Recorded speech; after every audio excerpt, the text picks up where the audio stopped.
नमस्कार दोस्तों अमेरिका ने सऊदी अरेबिया को न्यूक्लियर ऑफर किया था। ये न्यूज तो काफी दिन से चर्चा में है, बट अब सऊदी अरेबिया को इस ऑफर को लेने के लिए इजराइल को करना होगा रिकॉग्नाइज।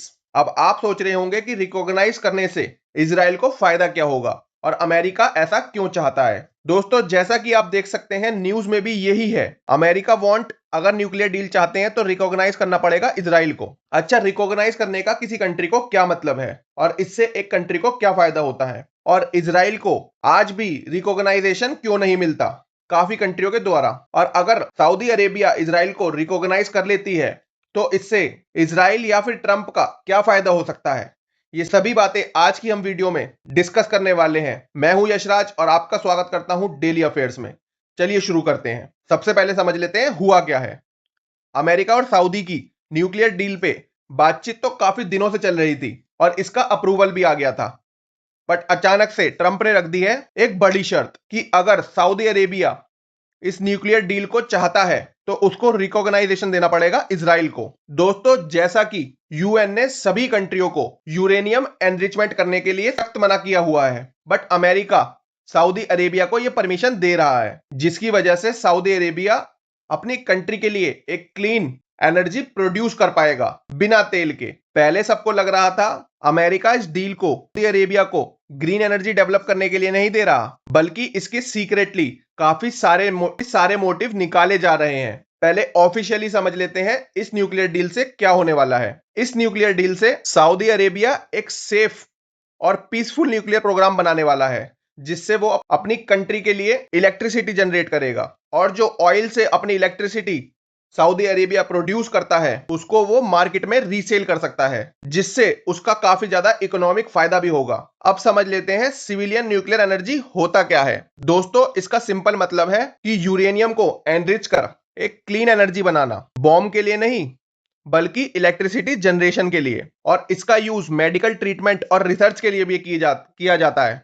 ये एनर्जी विदाउट कोई कोल के या फिर फ्यूल बर्निंग के बनती है, तो इसी वजह से ये हमारे नेचर के लिए भी बहुत अच्छी है। यूरेनियम एनरिचमेंट से काफी ज्यादा एनर्जी प्रोड्यूस होती है, जिसकी वजह से बड़े बड़े साइंस प्रोजेक्ट में भी इसका यूज कर सकते हैं। हॉस्पिटल्स, लेबोरेटरी, इन सभी में बहुत ज्यादा मात्रा में एनर्जी चाहिए होती है इन सभी मशीनरीज को चलाने के लिए, जिसके लिए न्यूक्लियर एनर्जी एक बहुत अच्छा सब्स्टिट्यूट बन सकता है। अमेरिका सऊदी को ये न्यूक्लियर डील केवल सऊदी के फायदे के लिए नहीं दे रहा, बल्कि अमेरिका ईरान को काउंटर करना चाहता है। मिडल ईस्ट की कंट्रीज को यूरेनियम एनरिचमेंट करने के लिए सख्त मना है। ऐसा कोई ऑफिशियल नियम नहीं है, कोई भी कंट्री यूरेनियम को एनरिच नहीं कर सकती, बट अगर कोई कंट्री यूरेनियम किसी दूसरी कंट्री को देती है एनरिचमेंट करने के लिए तो अमेरिका उस पर सैंक्शंस लगा देता है, जिसको अमेरिका अगर नहीं चाहता कि वो यूरेनियम एनरिचमेंट करे, जिसमें से ईरान भी एक कंट्री है, क्योंकि अमेरिका का मानना है कि ईरान केवल न्यूक्लियर एनर्जी नहीं बनाने वाला बल्कि न्यूक्लियर बॉम्ब बनाने वाला है। अब आते हैं दूसरे बड़े मुद्दे पे। अमेरिका चाहता है कि सऊदी अरेबिया को अगर ये यूरेनियम डील चाहिए तो उसको इजराइल को रिकॉग्नाइज करना होगा, जिसके बाद सऊदी अरेबिया को अपने टाइज इजराइल के साथ स्ट्रेंथन करने होंगे। आखिर अमेरिका को सऊदी अरेबिया और इजराइल की दोस्ती से इतना इंटरेस्ट क्यों है, चलिए समझते हैं। देखिए, अमेरिका का ऑब्जेक्टिव केवल न्यूक्लियर रिएक्टर बेचना नहीं है, उसका बड़ा गोल है कि मिडिल ईस्ट में अपना इन्फ्लुएंस और भी ज्यादा स्ट्रॉन्ग करना। अमेरिका चाहता है कि सऊदी अरेबिया भी उन अरब कंट्रीज के साथ लिस्ट में शामिल हो जाएं जिन्होंने अपने रिलेशनशिप इजराइल के साथ नॉर्मल किए हैं। इससे अब्राहम अकॉर्ड और भी ज्यादा स्ट्रॉन्ग होने वाला है और अमेरिका की मिडिल ईस्ट की स्ट्रेटेजी को भी एक बहुत बड़ा बूम मिलेगा। अब्राहम अकॉर्ड के बारे में हम डिटेल में आगे बात करेंगे। तो दोस्तों, ये डील एनर्जी से कम और जियोपॉलिटिक्स से ज्यादा जुड़ी है। ईरान को काउंटर करना हो या इजराइल के साथ पार्टनरशिप, ये सभी मोटिव इस डील के साथ जुड़े हुए हैं। सऊदी अरेबिया मिडिल ईस्ट की सबसे इन्फ्लुएंशियल कंट्रीज में से एक है। इस्लाम का सबसे ज्यादा मानने वाला होलीएस्ट प्लेस है मक्का और मदीना। यहाँ हर साल लाखों मुसलमान हज और उमराह के लिए सऊदी अरेबिया जाते हैं। इसके अलावा सऊदी अरेबिया सबसे ज्यादा ऑयल एक्सपोर्ट करने वालों में से एक देश है, और इसके अलावा भी सऊदी अरेबिया अरब देशों की काफी अच्छी इकोनॉमी वाली कंट्री है। और इसी वजह से अमेरिका चाहता है, क्योंकि सऊदी अरेबिया का डिसीजन बाकी अरब कंट्रीज पे भी बहुत ज्यादा पड़ती है, इसी वजह से अगर सऊदी अरेबिया इजराइल को रिकॉग्नाइज करता है तो इससे एक काफी अच्छा खासा फायदा हो सकता है। तो अब समझ लेते हैं सऊदी अरेबिया आखिर क्यों इजराइल को रिकॉग्नाइज नहीं करता।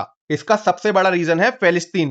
सऊदी अरेबिया का ऑफिशियल स्टैंड ये रहा है, जब तक फिलिस्तीन्स को उनका इंडिपेंडेंट स्टेट नहीं मिलता, इसी वजह से तब तक इजराइल के साथ फुल डिप्लोमेटिक रिलेशनशिप बनाना मुश्किल है। सऊदी अरेबिया बार बार टू स्टेट सॉल्यूशन की बात करता है, यानी एक तरफ इजराइल और दूसरी तरफ एक इंडिपेंडेंट फिलिस्तीन। सऊदी अरेबिया मानता है कि परमानेंट पीस तभी पॉसिबल है तब जब दोनों लोगों को उनकी लेजिटिमेट राइट मिलेगी। इसी वजह से यह इशू केवल डिप्लोमेटिक नहीं, इमोशनल और हिस्टोरिकल भी है। अब मैं आपको केवल 2 मिनट में इजराइल की हिस्ट्री समझाता हूं। 1947 में यूनाइटेड नेशन ने फिलिस्तीन को 2 पार्ट में बांट दिया था, जिसमें से एक जूइश स्टेट और एक अरब स्टेट। यूनाइटेड नेशन ने केवल प्रपोजल दिया था। 1948 14 मई को इजराइल ने अपनी इंडिपेंडेंस डिक्लेयर कर दी, लेकिन बहुत सारी अरब कंट्रीज ने इसको एक्सेप्ट नहीं करा। इसी वजह से पहला अरब इजराइल वॉर शुरू हुआ और तब से लेकर आज तक जेरूसलम, बॉर्डर, सिक्योरिटी और पैलेस्टीन स्टेट को लेकर कॉन्फ्लिक्ट पूरी तरह से खत्म नहीं हुआ। यानी आज जो हम डिबेट देख रहे हैं उसकी रूट लगभग 75 साल पुरानी है। अब सवाल यह है, आखिर सऊदी अरेबिया की कंडीशंस क्या हैं? सऊदी अरेबिया का कहना है अगर इजराइल और फिलिस्तीन के बीच में परमानेंट पीस एग्रीमेंट होता है और पैलेस्टीन स्टेट बनने के रियल प्रोग्रेस करती है, तब डिप्लोमेटिक रिलेशनशिप पे बात हो सकती है। इस इशू में जेरूसलम एक बहुत सेंसिटिव टॉपिक है, क्योंकि जेरूसलम 3 मेजर रिलीजन यानी इस्लाम, क्रिश्चियनिटी और जूइश तीनों के लिए एक होली प्लेस माना जाता है। इसी वजह से यह केवल एक पॉलिटिकल इशू नहीं बल्कि एक रिलीजियन और इमोशनल इशू बन जाता है। अब समझ लेते हैं अब्राहम अकॉर्ड क्या होता है।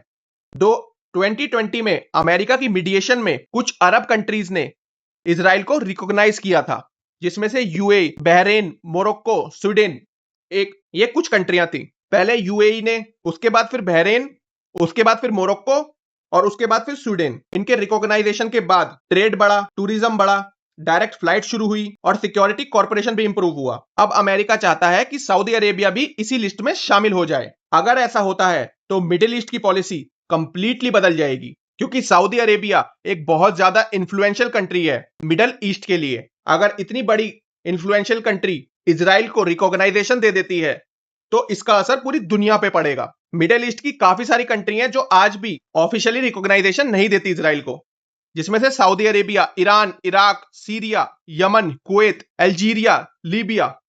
ये सारी कंट्रियां जो मिडिल ईस्ट को बिलोंग करती हैं बट रिकॉग्नाइजेशन नहीं देती। इंटरनेशनल पॉलिटिक्स में पॉलिसीज टाइम के साथ बदल सकती हैं, इसीलिए किसी भी कंट्री का स्टैंड फ्यूचर में चेंज होना इम्पॉसिबल नहीं है। इसी वजह से पूरी दुनिया की नजर सऊदी अरेबिया के नेक्स्ट डिसीजन पर है। अब समझ लेते हैं कि क्या ही बदल जाएगा अगर सऊदी अरेबिया इजराइल को रिकॉग्नाइजेशन दे देता है। सबसे पहले चेंज होंगे डिप्लोमेटिक रिलेशनशिप। दोनों देश एक दूसरे के साथ एम्बेसीज खोल सकते हैं, डायरेक्ट फ्लाइट शुरू हो जाएंगी, ट्रेड और इन्वेस्टमेंट आएगा, सिक्योरिटी और इंटेलिजेंस भी शेयर होंगी। और एक्सपर्ट्स का मानना है अगर सऊदी अरेबिया इजराइल के साथ अपने रिलेशनशिप सुधारती है तो बाकी की अरब कंट्रीज भी इजराइल को रिकॉग्नाइजेशन दे देगी। अब सवाल यह है, पूरी दुनिया इस डील को इतनी इंपॉर्टेंस क्यों दे रही है? क्योंकि ये सिर्फ अमेरिका और सऊदी की डील नहीं है, इसका इंपैक्ट ऑयल मार्केट पर पड़ सकता है, मिडल ईस्ट की सिक्योरिटी पे पड़ सकता है, ग्लोबल इन्वेस्टमेंट पे पड़ सकता है और अमेरिका की रीजनल स्ट्रेटेजी भी इससे स्ट्रांग हो सकती है।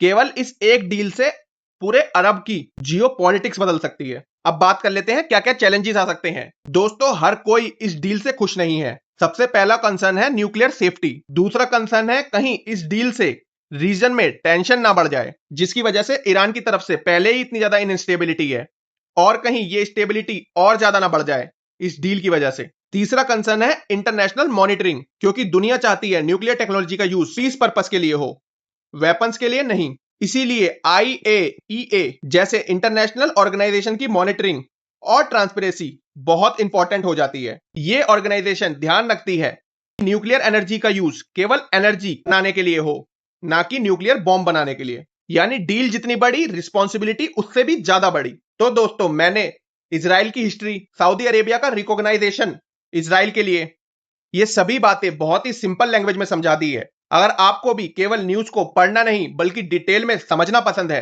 ताकि आप कोई भी गवर्नमेंट एग्जाम इजीली क्रैक कर सकें, तो मुझको सब्सक्राइब करके बेल आइकन जरूर दबाएं। फिर मिलते हैं कल किसी नए टॉपिक में।